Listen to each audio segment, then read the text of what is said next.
Buenas noches. Hoy Punto 4 es especial, es un programa especial de Punto 4. ¿Por qué? Se lo contamos luego de conocer los titulares de los principales hechos informativos de hoy. Antes de revisar los titulares les hablaba de que hoy era un programa especial en Punto 4. Es especial porque no analizaremos una noticia concreta en profundidad del día de hoy, sino que analizaremos un tema que ha sido noticia y que probablemente tenga mucho que ver con la historia social de nuestro país. Hay una generación de personas a la que la palabra Silo, nos imaginamos, le llamará profundamente la atención. Silo es Mario Rodríguez Cobo, el fundador del movimiento que algunos conocieron como Silo y que hoy se ha transformado en otros movimientos, entre los cuales se destaca el Partido Humanista, que inclusive tuvo un candidato presidencial en las últimas elecciones en nuestro país. Pero antes de conversar con Mario Rodríguez Cobo, que ya está junto a nosotros, revisemos la nota que sobre este tema preparó el periodista de Punto 4, Juan José Lavín.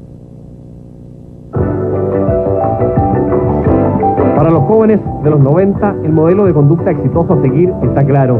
Salvo algunas excepciones, hoy son muy pocos los que ponen en duda los beneficios del libre mercado y de los esfuerzos para ocupar un lugar dentro de la llamada sociedad de consumo. Sin embargo, hace 30 años, para la juventud de mediados de los 60, la realidad era distinta. Eran tiempos de cuestionamientos intensos en todo el mundo, de reformas universitarias, movimientos pacifistas a raíz de Vietnam, de ideologías emergentes, de la pastilla anticonceptiva y la minifalda. Además nacen la televisión y los Beatles, todos fenómenos controvertidos, vividos con euforia y frente a los cuales los jóvenes de entonces siempre adoptaron una postura muchas veces radicalizada. En medio de este panorama aparece la figura y la doctrina de este hombre, Mario Luis Rodríguez Cobos, más conocido como Silo, nacido en Mendoza, Argentina, en 1938. Desde Punta de Vacas, en medio del régimen militar argentino, donde por primera vez expone su filosofía, que define como humanista, llama a la juventud a cambiar el mundo, a abandonarlo todo, incluidos padres y familias, a los que culpaba del estado de cosas, a la revolución contra la sociedad y a unirse a la comunidad propuesta por él para producir el cambio, el que pasaba no por la violencia, sino por un cambio interior de las futuras generaciones. En ellas está el poder, afirma. Su pensamiento cruza la cordillera y en Chile aparece el Manual del Poder Joven, escrito por uno de sus discípulos, en el que se habla de la revolución total, basada no en la lucha de clases, sino en la generacional. Aunque sus planteamientos subversivos no eran precisamente novedosos, sacuden a la opinión pública nacional y encuentran adeptos, especialmente en jóvenes descontentos del barrio alto, que se van de casa y se instalan en la comunidad. Entonces acusa a Silo de ser la principal amenaza en contra de la familia, de secuestro de jóvenes, de orgías que incluían sexo libre y uso indiscriminado de drogas. Las denuncias llegan hasta los tribunales de justicia, en los que resulta imposible comprobar la veracidad de ellas. Hubo mucha desinformación. Sí había un momento histórico de mucha convulsión y los jóvenes no se iban de las casas por el siloísmo.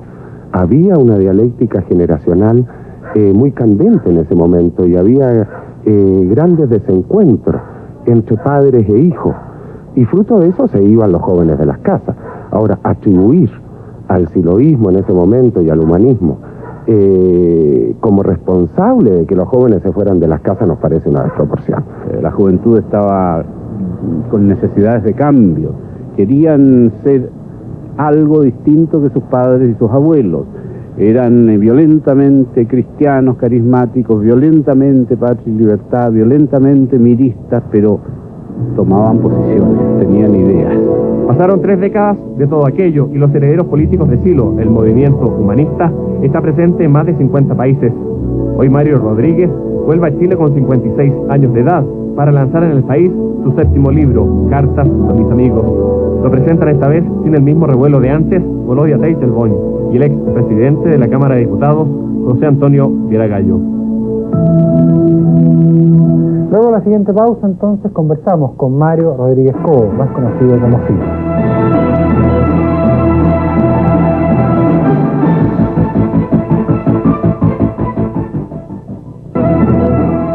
Rodríguez Cobo, en Chile, la palabra Silo, a fines de la década del 60, principios de la década del 70, estaba muy asociado, y lo digo por mi experiencia personal, a pesar de que yo tenía 10 años del año, o menos, 9 años del año 70, pero el recuerdo de haber visto paredes de colegios rayadas con signos, con alusiones de haz el amor y no la guerra, cosas por el estilo, eran las que llevaron a que sobre Silo se tejieran una serie de mitos, los que me gustaría en cierta medida ir descremando e ir analizando. ¿Cómo no? Se habló en la nota del periodista Juan José Lavín y José Gabriel Pérez lo rectificaba, el que Silo propiciaba la salida de los hijos de las casas. Silo propició, Silo, que es Mario Rodríguez Cobos, claro, propiciaba la salida de los hijos de las casas como una manera de modificar las estructuras burguesas que estaban destruyendo la sociedad de aquel entonces. No, porque la realidad que se presentaba en esa época, y luego se siguió acentuando, era justamente lo contrario, las familias se estaban destruyendo. Y en ese proceso de destrucción que continúa, es al revés, el siloísmo ha tenido muy poco que ver, a menos que se le atribuya al siloísmo el haber destruido a la familia occidental y cristiana en todo Occidente. Esto no es así. No, pero estamos hablando de la realidad concreta del Chile de esa época, en que en forma concreta jóvenes, sobre todo de la clase alta chilena, dejaron sus casas, se fueron a vivir en comunidades y producieron una ruptura. Esto no fue así. Lo que ocurría en esa época revoltijada, que pasaba de todo, es que existían muchos movimientos contestatarios sin propuestas. El movimiento en aquella época empezaba a articular sus primeras propuestas y a ese movimiento entraba y salía mucha gente. Es decir, que no era de extrañarse que también pasara un hippie por la puerta y saliera por la otra. En esa época, usted recordará o le habrán comentado que existían todas esas tendencias contestatarias. Por un lado, la del hippismo, algunos incipientes guerrillerismos, búsquedas místicas de todo tipo. Era una gran época de contestación, pero no de propuestas. En esa época, donde no existían las propuestas, bueno, la gente circulaba por todos lados. O sea, esta suerte de confusión en que el movimiento siloísta era considerado hippie, era considerado que afecta a las drogas. Claro, nunca fue hippie. Y así terminaron las cosas efectivamente. Del hippismo no quedó nada, del guerrillerismo no quedó nada, y el movimiento, en cambio, ha seguido creciendo y desarrollándose. La mejor evidencia de que era una cosa diferente es la continuidad. Yo recuerdo haber oído, antes de entrar a la continuidad y entrar un poco a la perspectiva histórica, quedémonos todavía, situémonos en esa época. Yo recuerdo haber oído hablar de la comunidad, un lugar en el cual vivían muchos jóvenes. Bueno, ahí hay una confusión grande. Se trata de la comunidad para el desarrollo humano. La comunidad para el desarrollo humano es una institución social y cultural, inscrita en varios países y reconocida por Naciones Unidas. No se trata, por lo tanto, de una comunidad campestre ni de un edificio. ¿No había un lugar físico en el cual vivieran las comunidades? De ninguna manera. Lo que sí existían, siguen existiendo hoy, es lugares a donde la gente va y hace un encuentro donde se desarrollan seminarios, donde se hacen estudios. Pero bueno, la gente, ¿cuánto podrá estar en esos estudios? Mediodía. Entonces, los jóvenes que dejaban sus casas, ¿no dejaban sus casas para integrarse a una secta? Bueno, pero de ninguna manera dejaron sus casas. Lo que seguramente recibió mucha gente que empezó a participar de estas ideas es un impacto y un cambio en sus esquemas generales de vida, pero eso de salir de sus casas, de ir a comunidades que estaban... ¿Cuál es la diferencia entre cambios violentos de su estructura de vida versus el dejar sus familias y vivir de otra manera? Hay diferencias muy grandes, por lo pronto diferencias de enfoque. Yo creo que cualquier persona, supongamos un ateo que se convierte al cristianismo, recibe un impacto en su forma de vida. En su forma de vida. Sin duda, pero no en esos aspectos. Pero no, o sea, no había modificación en los hábitos prácticos, la gente seguía yendo a las universidades, no dejaba las carreras. De hecho, hoy tenemos en el movimiento una buena cantidad de profesionales. Por otra parte, tenemos parejas muy estables, gente con... Todavía no entraba en esa área, pero vamos a entrar. Quiero comentar eso, ¿no? De que nos atenemos a los resultados, y los resultados han sido, nos parece, de los más positivos. O sea, usted atribuye una especie de leyenda negra, el que se haya dicho que sí lo fomentaba, que la gente dejara sus carreras universitarias. No creo que se haya tratado exactamente de un complot. Creo que más bien es producto de la confusión de esa época, donde la gente de más edad, los adultos, sentían de pronto el despertar de una nueva generación que tenía hábitos de vida, conductas, formas de expresión totalmente diferentes. Yo creo que cundió una suerte de histeria y que claro, ahí se mezcló todo. No me parece que sea más que eso. Silo hoy se ha tiene algunas raíces políticas, como es el caso del Partido Comunista en nuestro país. Pero en ese entonces existía la tendencia a asociarlo a los movimientos de izquierda, a quienes hoy llamamos seguidores de la utopía marxista. ¿Eso forma parte también de la...? Siempre ha estado muy cerca de las tendencias de izquierda, el humanismo, esto es bueno decirlo claramente, y la relación con gente del Partido Comunista, del socialismo y demás, ha sido muy buena en general. Mi pregunta va concretamente a la época que estamos analizando. Bien. Porque en ese caso, me recuerdo yo que, y lo vimos en las imágenes, el manual del poder joven estaba hecho de rojo y negro, los mismos colores del MIR, del movimiento izquierdo revolucionario, entonces el movimiento más extremo, los mismos colores que usaron después los sandinistas en Nicaragua, y que ya usaban en aquel entonces. Entonces, ¿no hay una asociación ya más militante, más activa? No exactamente. Estamos hablando de una simple coincidencia de colores. Sí, es posible. Porque lo que ocurría en la práctica es que no existía mucha comprensión, si bien había cierta simpatía generacional, por así decir. Nunca las cosas estuvieron bien en aquella época con la izquierda más o menos oficial. Las relaciones no eran muy buenas por razones, yo diría... El MIR no era izquierda oficial, era todo lo contrario. De algún modo era una izquierda reconocida de todas maneras. Pero era una izquierda extremista, que le planteaba la lucha armada para la obtención También del hubo poder. sectores entre ellos, ¿no es cierto? Sectores muy radicalizados y sectores más moderados. Pero bueno, digamos que eso es una discusión. El tema no sobre el MIR, es nuestra conversación de esta noche. Bueno, pero el tema es este. Había diferencias ideológicas muy importantes en aquella época, y yo recuerdo que al movimiento se le atribuía el hecho de que siempre trabajara con elementos de análisis en base a la dialéctica generacional y demás. Se le atribuía desde la izquierda tradicional un cierto desviacionismo, según decían ellos. Este movimiento pretende desviar la revolución que va en una dirección, que es la dirección que plantea la lucha de clases, se la pretende desviar hacia una dialéctica general. Claro, pero quedémonos en esto. Sí. No vamos a seguir preparando en esto, pero quedémonos en esto un segundo más. Otro de los elementos en los cuales se planteaba una relación con las ideas de izquierda, con el marxismo, era que Silo logró, como ningún movimiento, penetrar la juventud de la clase dominante, la juventud de la clase alta en nuestro país. Y entonces habían quienes justificaban, quienes no justificaban, quienes establecían un vínculo entre ustedes, ya que eran quienes eran capaces de modificar las estructuras desde adentro en la clase alta, por la vía de destruir la clase alta. Bueno, es muy elaborado eso. No, desde luego que no eran así las cosas. Nosotros hacíamos nuestro trabajo, nuestra forma de tratar de desarrollar. Pero no era funcional ese trabajo en el minuto que se lograba desarticular una clase social. Si se hubiera logrado desarticular una clase social, ¿no era funcional a quienes planteaban la lucha de clase?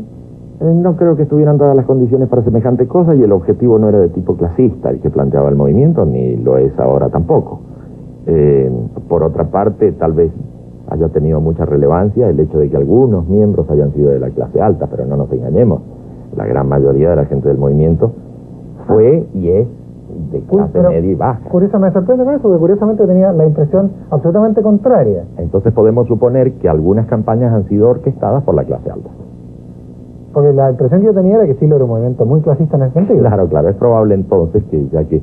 O sea, me creí la campaña, claro, me está diciendo usted la práctica. No, es probable que haya tenido algo que ver eso, porque de hecho el movimiento siempre ha sido compuesto por gente de clase humilde. Yo recuerdo haber oído gente mayor, bueno, eran jóvenes en aquel entonces, pero eran mayores que yo, que hablaban de este profeta.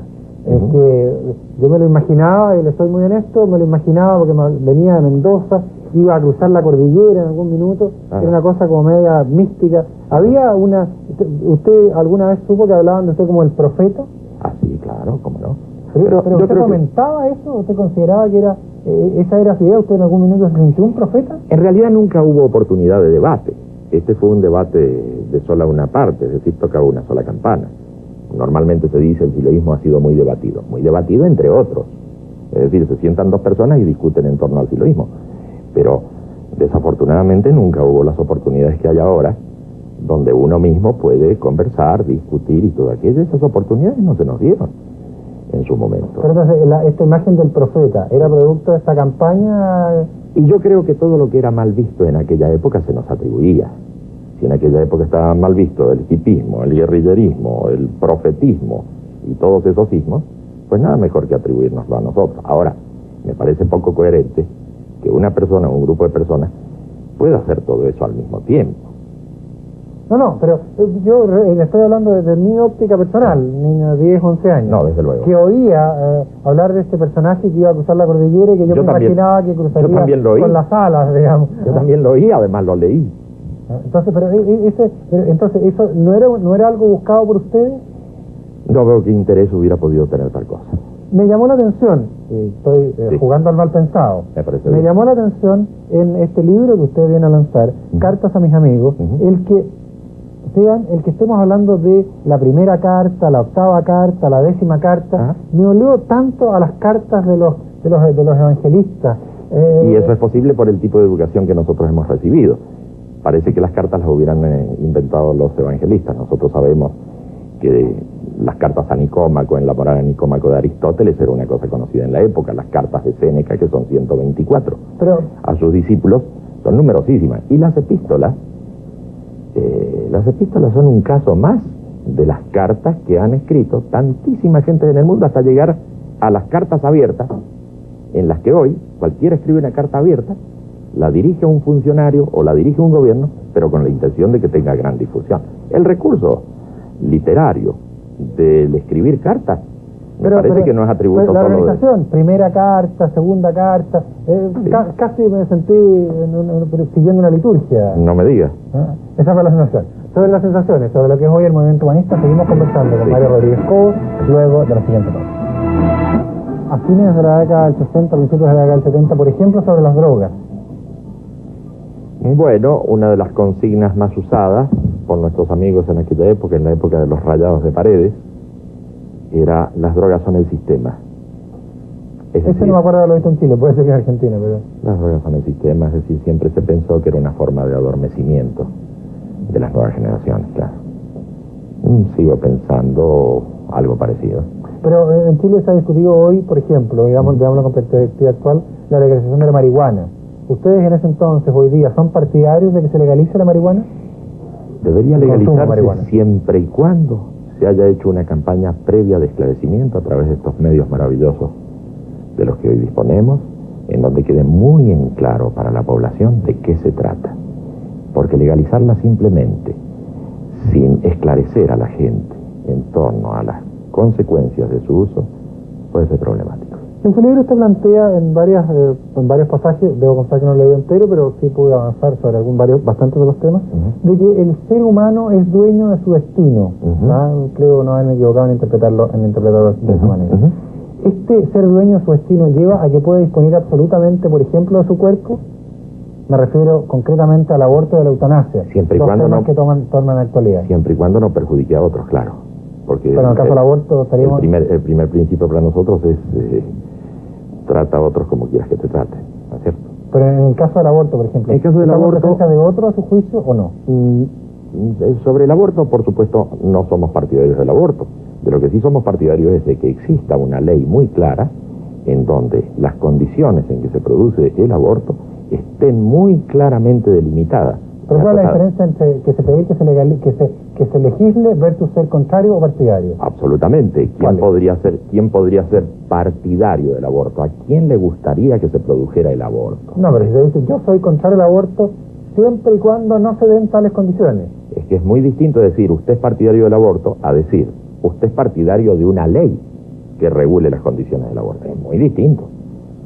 No capto la diferencia. Y bueno, es más o menos como decir usted es partidario de los criminales, es una cosa diferente a decir usted es partidario de que haya una ley de punición de los criminales. No, yo creo... pero estamos totalmente de acuerdo en ese concepto. Claro. Pero no estamos hablando de una ley que penalice el aborto, porque el aborto está penalizado en prácticamente todas las legislaciones. Estamos hablando de una ley que regule el aborto, claro. Es decir, que justifique su práctica. Creemos que hay condiciones importantes que deben ser tenidas en cuenta. ¿Cómo cuáles? Yo creo que hay violaciones, hay enfermedades graves que van a luego traducirse en desórdenes orgánicos del niño que nazca. Creo que hay situaciones muy difíciles que deben ser contempladas en esta sociedad, porque si no vamos a tener el problema opuesto, que se va a producir esa ilegal intervención quirúrgica, donde los casos son cientos de miles en el mundo, que traen terribles consecuencias personales y sociales. Pero esas consecuencias sociales, ¿sí, se justificaría el aborto en lugares en los cuales los recursos naturales, los recursos no van para alimentar a una población creciente? ¿Usted cree que se justifica el aborto en ese caso? Yo no creo que ese sea el caso.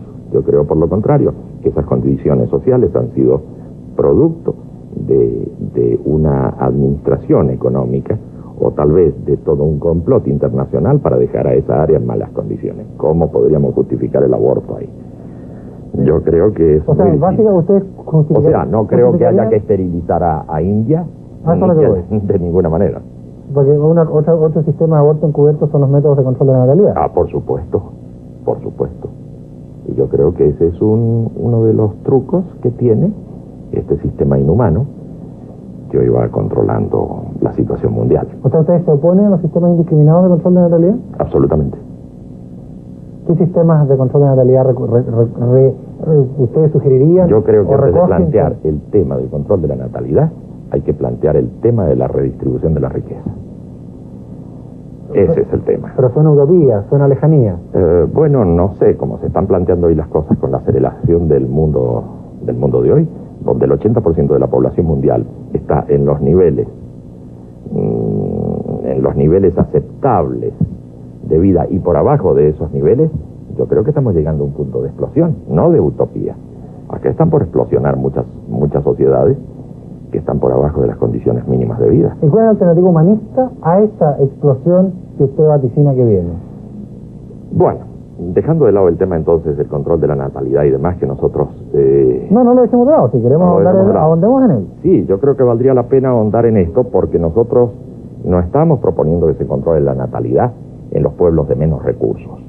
Estamos proponiendo que cambie la situación económica, es decir, las cosas son muy distintas en nuestro planteo. No hay que controlar la población, acá hay que controlar el sistema económico. Correcto, pero el control de natalidad entre quienes no tienen ninguno de estos problemas, entre las pocas sociedades que han logrado solucionar los problemas, ¿usted cree que se justifica? Yo creo que en todos los casos se justifica una situación muy dolorosa y que no tiene salida ni para la madre ni para el hijo. Es decir, estamos hablando de casos de enfermedad grave, estamos hablando de violaciones y estamos hablando de cosas que andan en ese campo. ¿Son los únicos casos en los que ustedes aceptarían la existencia de la legalización del aborto? Sí, habría que contemplarlo seriamente a este punto. Por otra parte, en cuanto a la vida humana, nosotros tenemos diametrales puntos de vista con otras corrientes.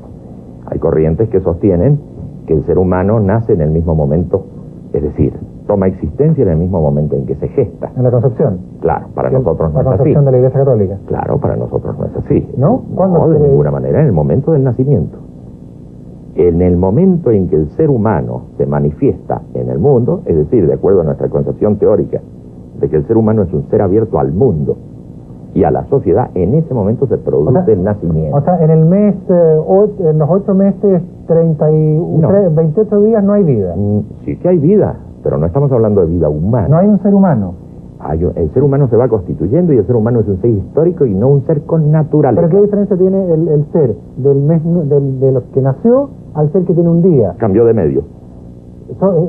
Y el cambiar de medio lo hace de un ser humano a un ser animado. No, lo hace un proyecto humano en todo caso. Es un ser animal que puede convertirse o no en ser humano. Pero el nacimiento para nosotros es la parte fundamental de cambio de medio en donde el ser humano se abre al mundo en el momento de nacer. Pero entonces, bajo esta óptica, sería perfectamente justificable el aborto en cualquiera de las etapas del embarazo, ya que no estaríamos en presencia de un ser humano. Así es. Y si lo que estamos preservando es el valor de la vida, de acuerdo a su teoría, no hay vida.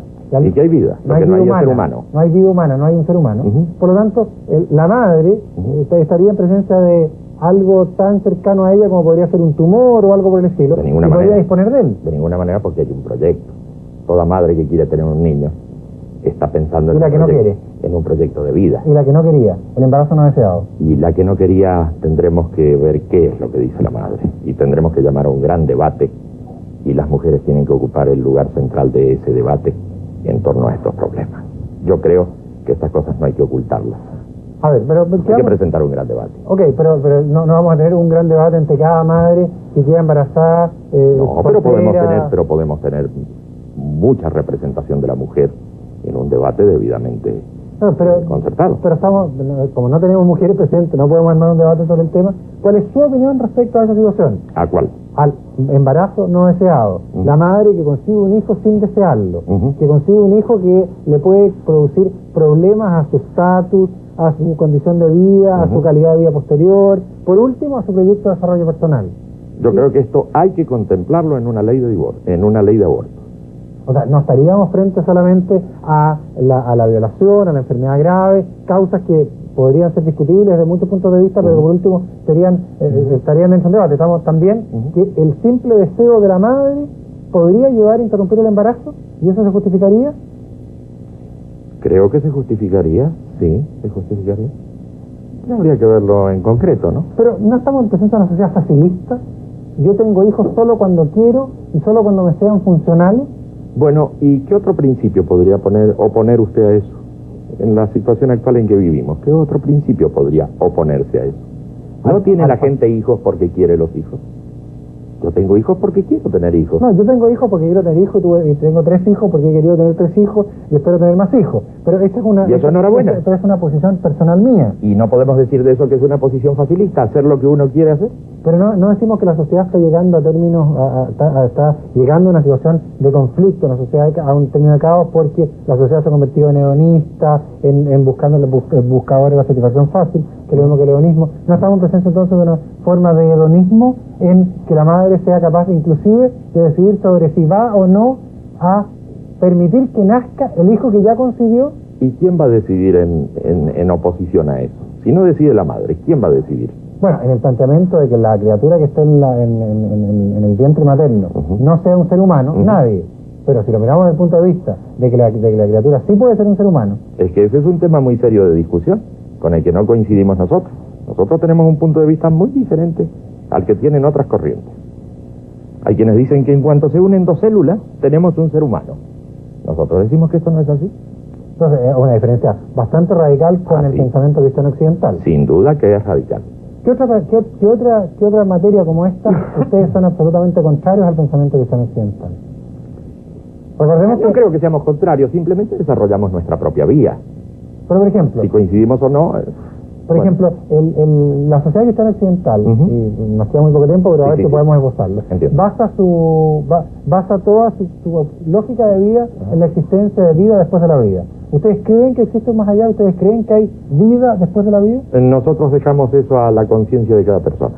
Pero cambia fundamentalmente la manera de obrar en esta tierra ante la perspectiva de eternidad versus la perspectiva de una vida finita. No me cabe la menor duda de que cambia mucho. Pero nosotros no podemos impulsar un determinado paisaje de cielos o de infiernos, sino que dejamos que la gente libremente escoja el pensamiento que mejor le convenga. Personalmente, yo soy más bien una persona de tendencia religiosa, más bien diría un creyente, por darle un nombre, pero yo de ninguna manera he tratado de influir en ese campo sobre otros.